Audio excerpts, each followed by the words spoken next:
अरे जन्मदिन मुबारक हमारे नेताजी के लिए। अरे जन्मदिन मुबारक अरे भैया अखिलेश के जन्मदिन मुबारक।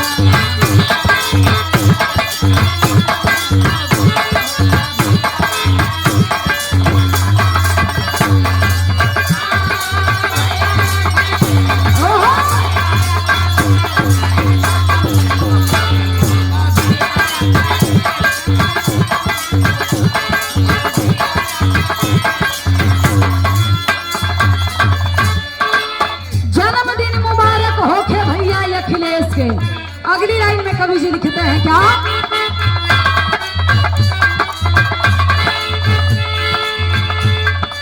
आपके हो जन्मदिन पे खुशहाल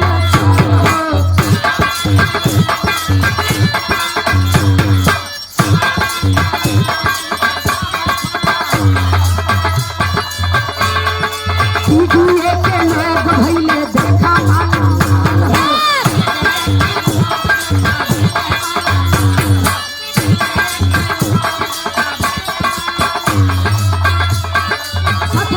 संभाल रखिया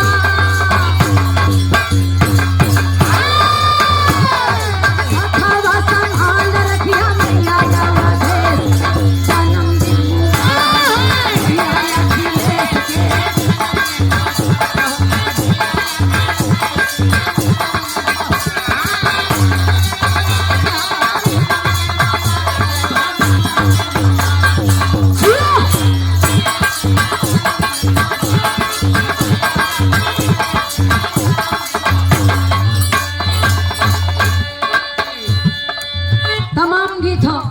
जितने गाई उतने कम भाई तनी से आज जौने उपलक्ष्य में आई वाला वो उपलक्ष्य के गीत भी उखल जरूरी है। आदरणीय राष्ट्रीय अध्यक्ष बड़े भैया अखिलेश यादव जी के जन्मदिन बा तो घरे में जब केहू के जन्मदिन होला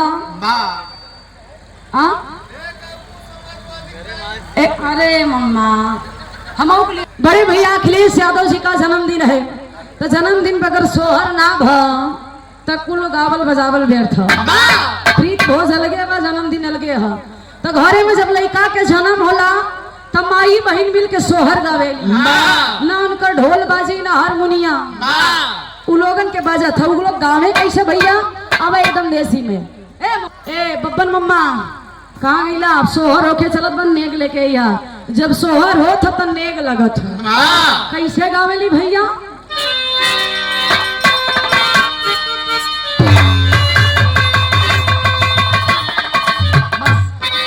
कि रनिया तो घरे तो जना मेला लनवा होला सोहार हो रनिया तो घरे वाह क्या बात है।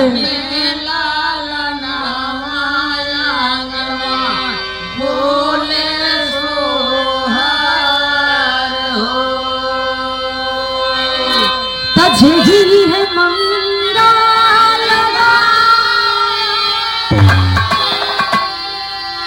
अरे गाई के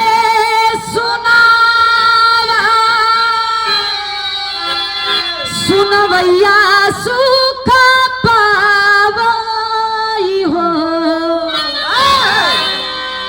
माई बहन कहे कि ललना दुआरा पे बजना होला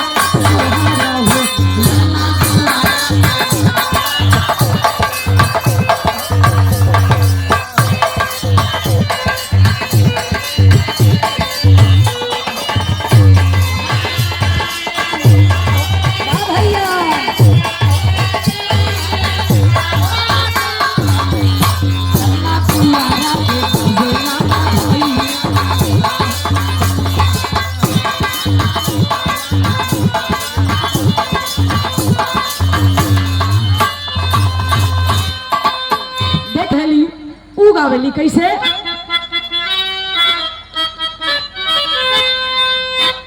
अरे ललन घर जन्मे तो बुढ़िया माई वाली रहे जब तनी सुन के इस वाली गामी तब उनकर से अलग रहे कैसे?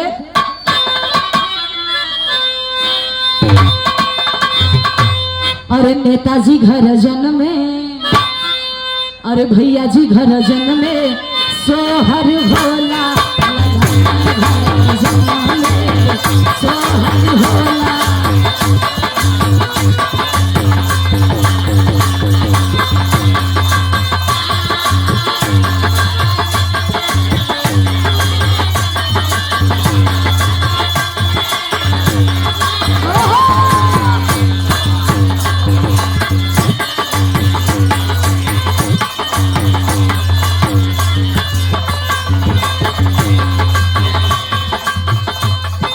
नेताजी के जन्म पे के खुश रहल।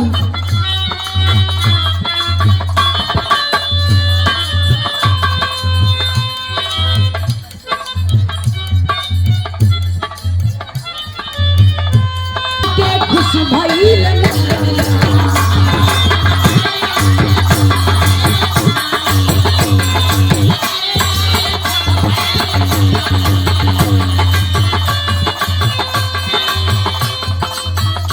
और ये देखे आज के बासिया के खुश भइल।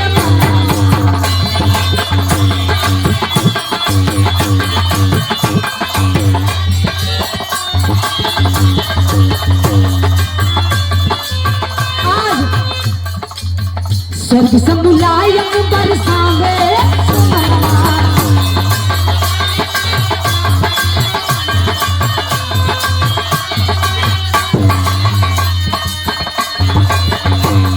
ललना घर जन्मे सोहर भोला, भैया घर जन्मे।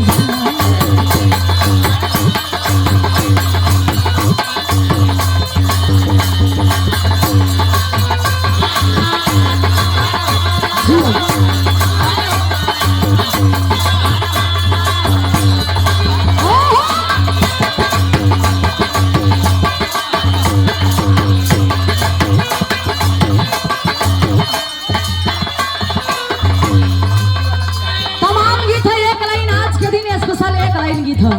कैसे भाव बदल गए गुरुजी, भाव बदल गए एक लाइन।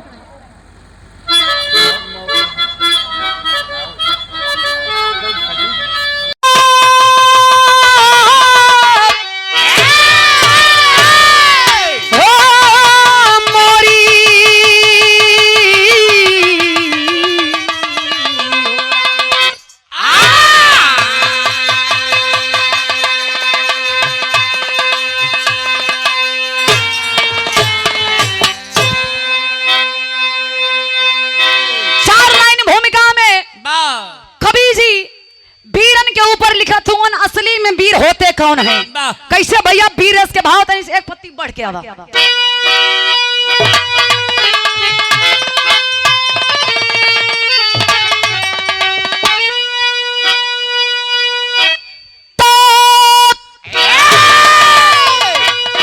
सिंह की गोद में सिंह पैदा हुआ,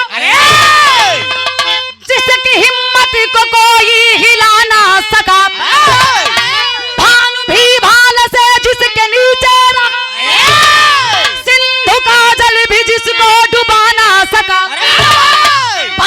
हुआ काल का कारवा, वीरता वीर बालक की जानी गई। हजरा था कटासी से आकाश में, सुर्खियों में विजय मौत मानी गई।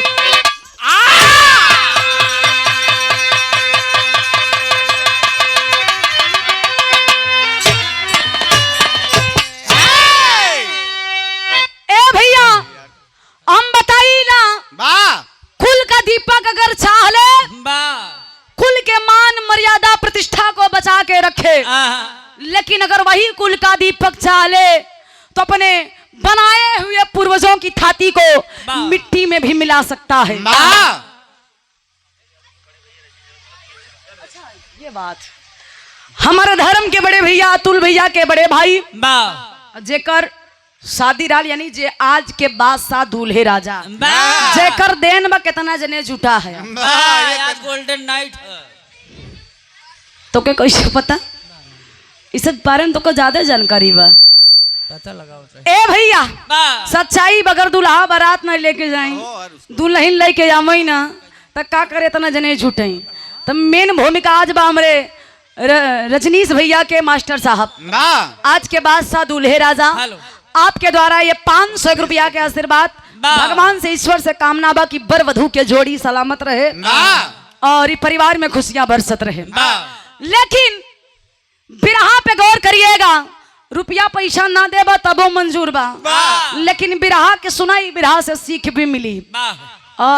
गर्मी तो बहुत ज्यादा बा, लेकिन बिरहा में स्वर्गीय रामदेव उस्ताद के तर्ज लगी गुरुजी। स्वर्गीय रामदेव उस्ताद अपने जमाने के आलम में गजल के गौलन कैसे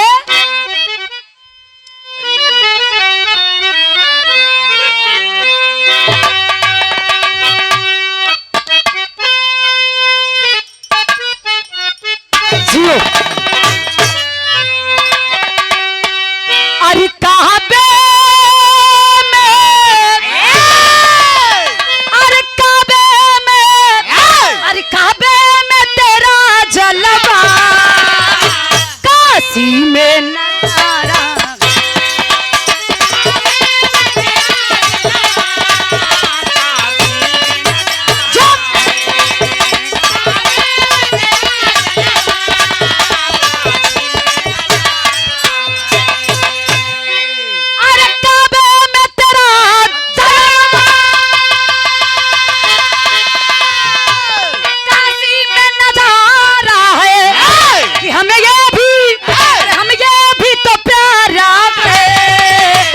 वो भी तो प्यारा।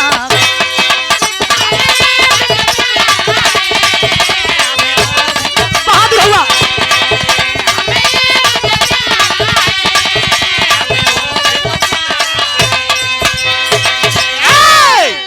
लेकिन बिरहा में भाव में कभी जी वीरन खातिर लिखत हुवन कि असली में वीर होते कौन है। का लिखलन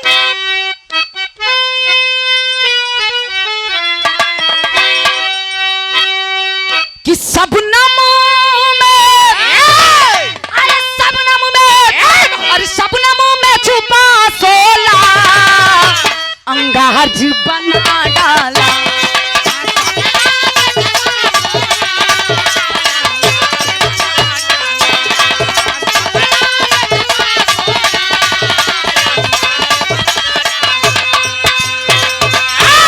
अरे सबनम में छुपा सोला,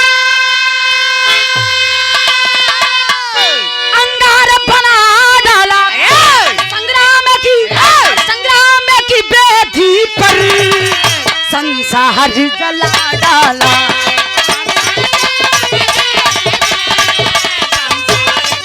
जियो जियो।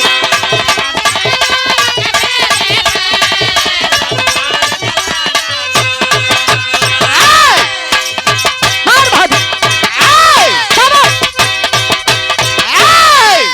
क्या बात है, गौर करिएगा, कहानी के हिजा से शुरुआत बा।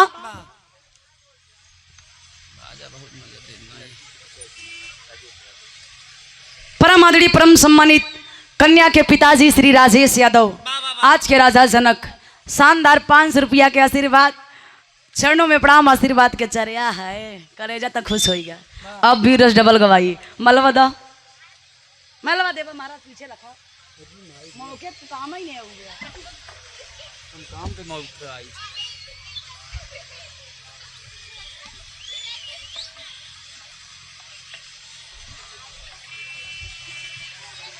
और ये देखें हमार इकलौती ननद और घर के लाडली, नैहर के भी लाडली और ससुराल के भी लाडली, आदरणीय हमरे दीदी जी पिंकी दीदी के तरफ से ये शानदार 500 रुपया के आशीर्वाद, सुंदर पुष्पहार।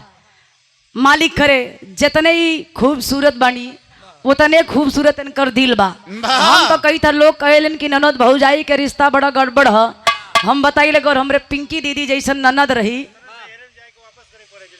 अरे हम डबल दे देव। हमार इतनी प्यारी सच्चाई बताओती अतुल भैया, ये ऐसा ननद माड़ी कि अगर हम दे तो रहा तब वो न ली। हाँ ऐसे दुनिया में हम देख ली ऐसा ऐसा ननद है पहिए तक कितना बटोर ली। हाँ बाकी एक कहे से काम ना चले, वापस करे पड़े हुआ। अच्छा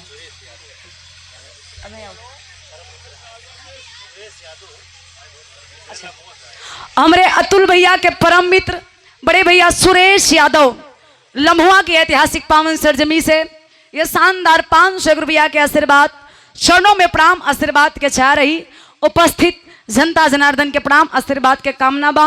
और हमारे पिंकी दीदी के बहुत बहुत प्रणाम आशीर्वाद के चाह रही। परिवार में जितना भी सदस्य हैं उन सबके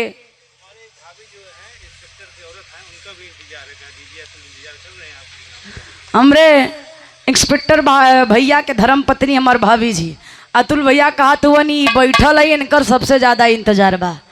इंतजार मत करावा, अगर एक जने परिवार में शुरुआत कर दें तो सबके आवे के चाहिए। और हम जैसे हम सब समझा आपके ननदे समान है। हाँ यो तो नहीं बक जेंट्स कलाकार लेडीज हैं तो आप लोग के आके हौसला बढ़ावे के चाहिए। तो पैसा के नाम ले उठ के जाते नहीं चाहिए हाँ ना, पैसा के नाम पर खाए पिए जाते हैं सब। बहुत बहुत प्रणाम आशीर्वाद के चाह रही।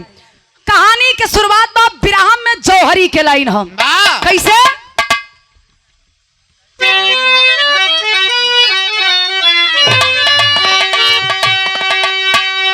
देखा जौहरी दो किस्म के बोलल जाला। एक स्वर्गीय रामदेव उस्ताद के अंदाज में, एक स्वर्गीय बुल्लू गुरुजी के अंदाज में। लेकिन स्वर्गीय रामदेव जब गा के बैठे तो बुल्लू गुरुजी कैसे गावे गुरुजी उनकर लहजा रहे कैसे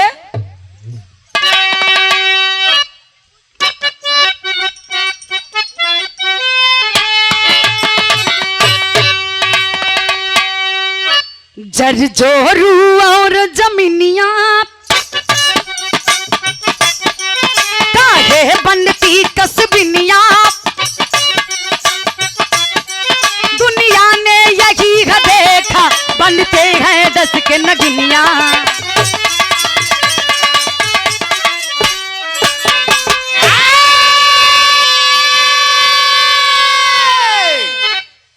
बुल्लू गुरुजी के अंदाज जब बुल्लू गुरुजी गा के बैठे रामदेव गुरुजी के नंबर आवे।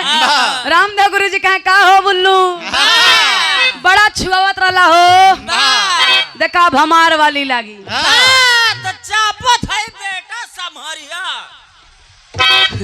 रामदेव गुरुजी कहे तनी सा तौगर टाइप कर रहलन कैसे गावे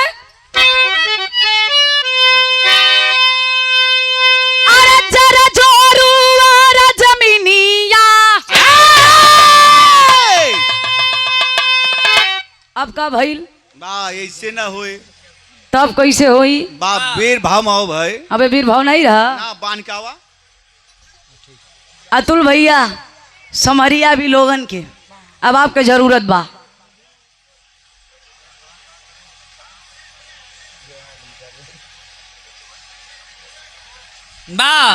बा आप लागत गोबर फेंके जाते हो भाई। अरे मूर्ख इंसान ये हीरे के पगड़ी है। अब हीरे के पगड़ी एक बार बधा जाई ना तो तोहरो जैसे थमुआर के सीधा गुदरा घाट पे मिली है। बा अहिरे खो हाँ हो बा इनकर बुद्धि गुठनम होत भाई। बक मूर्ख इंसान अहिरे का बुद्धि 24 घंटा खुली रहत। सुबह 4 बजे से चालू करो ना 27 का पहुंचा दे मैं तो कि आ जाए पहुंचाई पगड़ी का कीमत समझा। अब रामदेव उस्ताद गाँव में कैसे